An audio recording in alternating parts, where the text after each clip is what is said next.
Welcome to Living Chassidus. Together, let's live the Chassidus we learn. Good morning, everybody, and welcome to Chassidus in the morning. 15 minutes, change your life. Heichaltzu.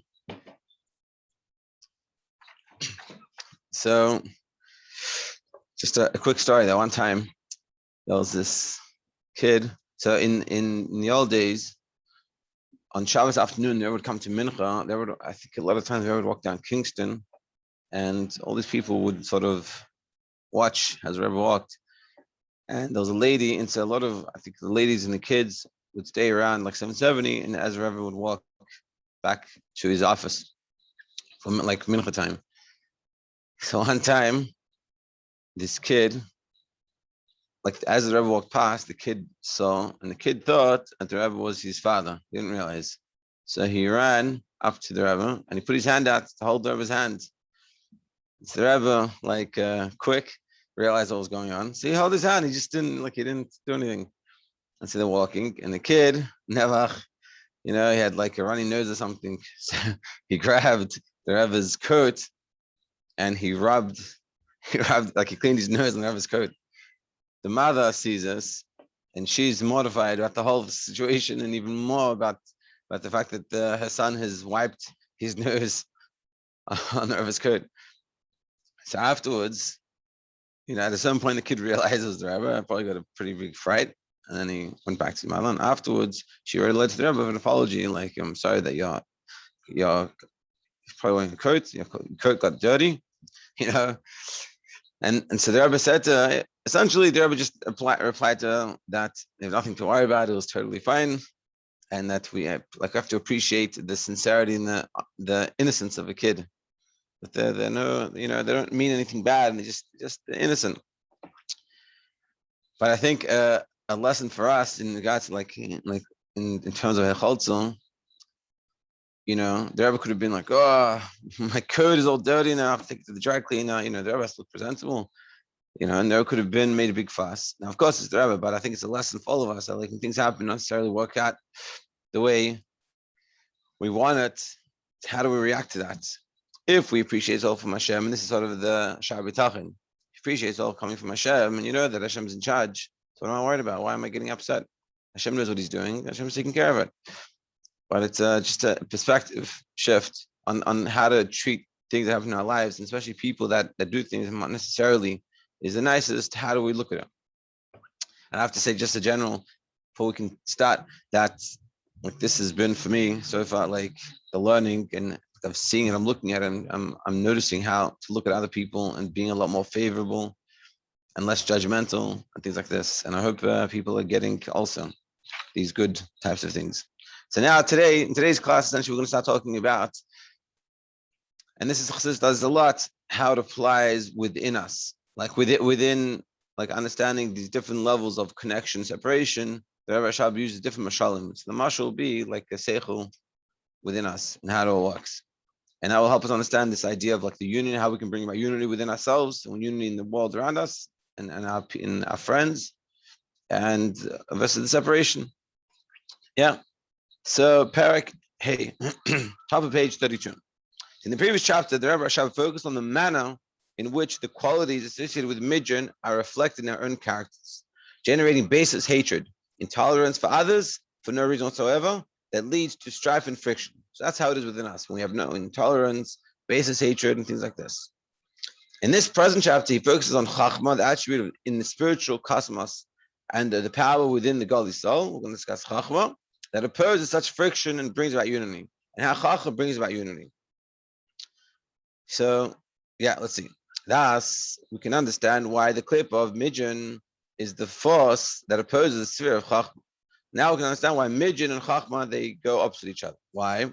As stated in midyan is the name of the klippa that opposes the supernal father, which is chochmah.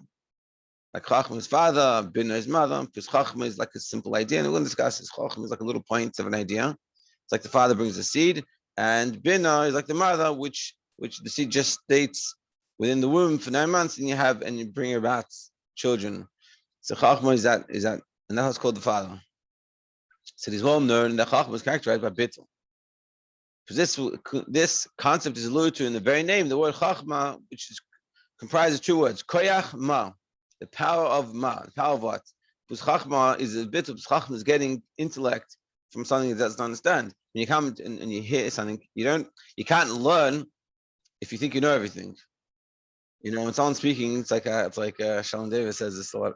He goes, "I know it already," and it's like you don't know. I try to explain to him, but you don't know.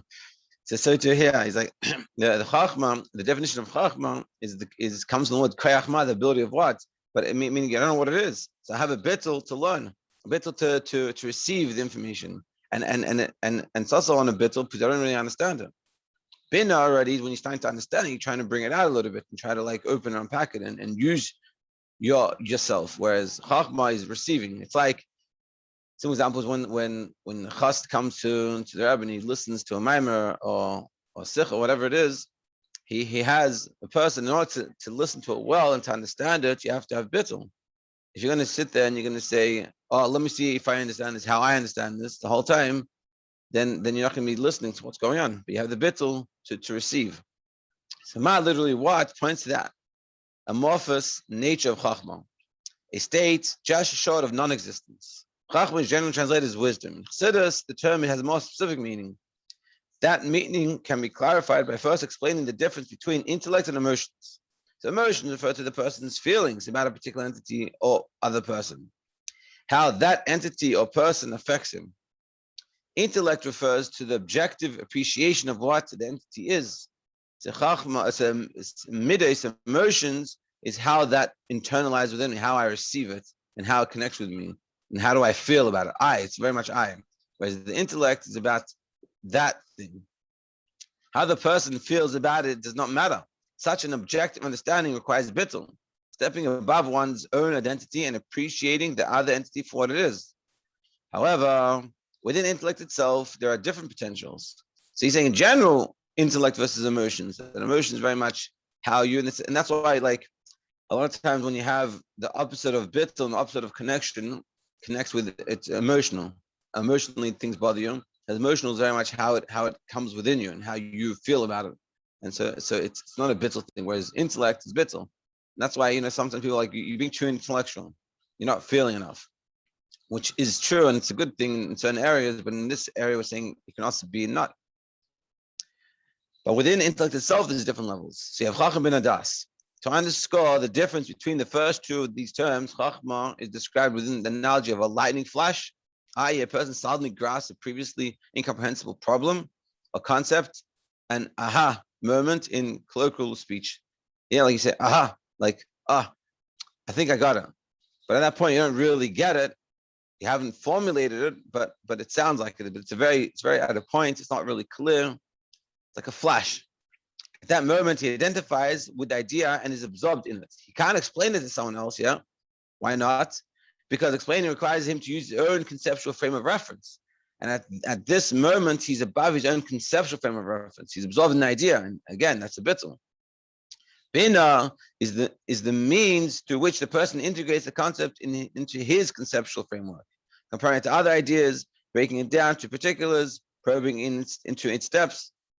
However, on the level of chochmah, the person has not reached that stage. He's absorbed totally in the idea. So chochmah is when you're totally absorbed in the idea. So bina is how that idea becomes formulated within you and how do you understand your own world.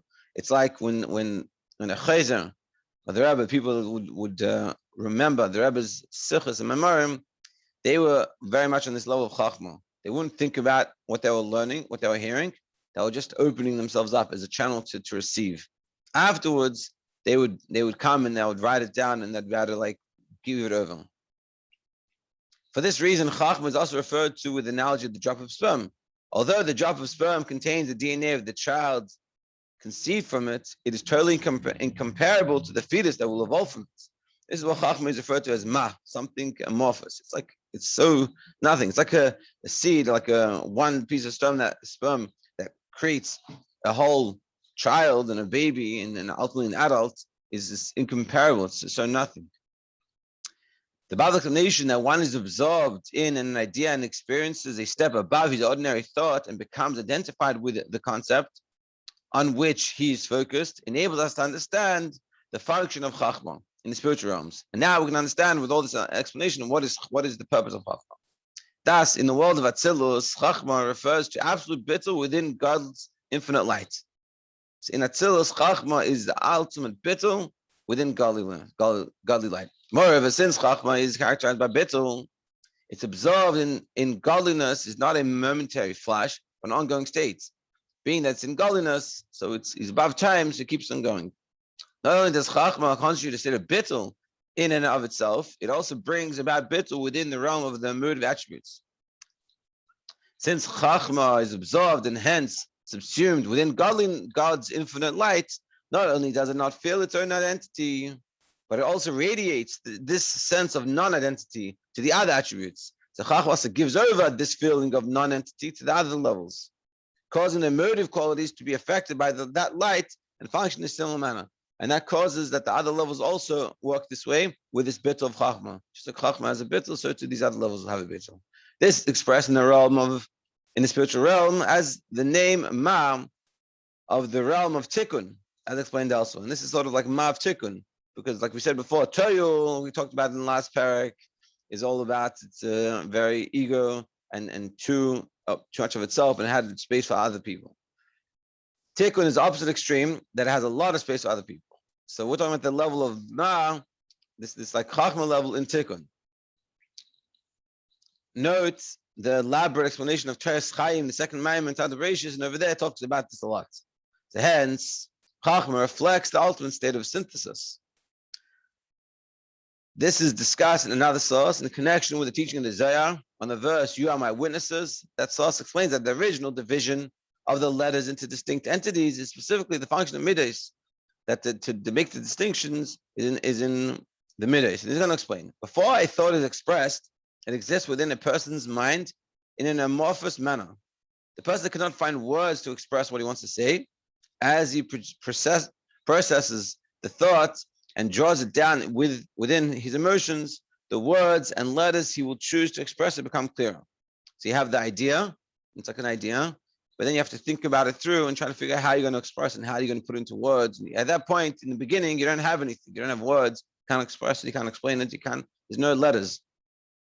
The potential for them exists even within the lightning flash of chochmah. However, it is not until the person develops his appreciation of the idea through bina and then processes it with his emotions that the letters emerge as different entities. We'll stop here, but that's a very, very important lesson. He's saying like this, that it comes to chochmah, this idea that you like get this flash of an idea. It's like, like you learn something. A simple way of explaining it is like you learn something and it's like, sounds interesting, but you don't really understand it. And you use the bina to understand it. And ultimately you have to bring it down to the emotions. And when you have that, you can give it over. And this a lot of times, I remember when I was a bacher and I see a lot of bachrim have this issue today, that they'll learn something, you'll learn a sikha, you only go to a Shabbos table, you have to give something, you have to give a var to something. So what happens? You learn something once, learn a sikha once, and then you think you have something. So you come to the table and actually you have something to say, okay, yeah, and you're sort of trying to think about what you said. You're trying to remember the question, remember the answer, remember the stuff, what happened, and either you remember it better, you remember what worse, and you give it over, and you struggle through it. But what we're saying here, the way you're meant to do it is like this: you learn it, then you think about it. At the point you learn it, it's like this flash of chochmah. It's an idea, but you don't really have it. Then you have to bina it, you have to understand and think about it. So what does this mean, and how does that work, and how would I apply that to myself? And you ask more questions, and in effect, when you do that, that brings it down into the emotions and it has an emotional impact on you. It's not just an intellectual idea. It's like we learn this, not just we're learning it, we have to learn it, and we have to think about it. So what does that mean? And how would I put that in a situation in my own life situation? How could I use that? And once you get to that point and you realize you can use it and you put it and you do, it connects with your emotions. And once you have that, then you can talk about it, and you can bring about it, and then you can come to someone else and say, listen, this beautiful vart I learned. And you're not going to say, it says in the Maimon that really koyach chochmah really goes from tikkun. It's like, it sounds cool. It's like, what does that mean? It doesn't mean anything to me. But you'll it's an experience for you. It's not just an idea, and you got to explain it, and you have to give it over. So I guess that's something to think about. But today, the practical lesson we can take out is is think about how we learn. And think about how we interact with the world. Are we interacting on this chochmah, this bina? Well, we bring are we bringing it down? Especially what we learn. When we learn something, do I understand what I'm learning? I'm just reading it. Did I see it myself? I learn by myself. I'll read it, and it's just chochmah. You read it, and you're like, oh, it sounds good. And then you think about it later. What did I learn? What did I say? I don't really know. I don't really have it because I didn't bring it down through the bina and bring it down into the emotions. Whereas what you need to do is you need to sit down and say, one second, what did I say? Sounds like a good idea. So what is it? And how would I explain it to someone? And really try, and that calls you to think about it properly and to really formulate it. And that way you have it a lot better. To be continued tomorrow. Thank you.